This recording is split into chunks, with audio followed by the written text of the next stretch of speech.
আজকে চলে এসেছি টানটান করে আজকে স্যাটারডে। মা কি ব্রেকফাস্ট বানিয়েছে দেখবো। দেখুন চিড়ে মাখা বানিয়েছে, দই চিড়ে। তার সাথে আছে অ্যাপেল, শসা, আম, লিচু, দই আর তারপর গুড়, কলা সব খেয়ে দেখি। দই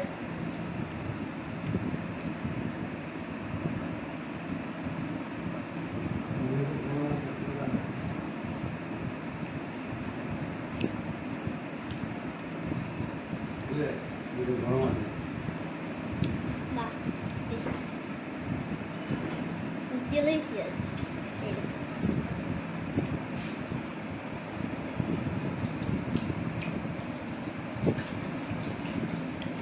খুব সুন্দর হয়েছে।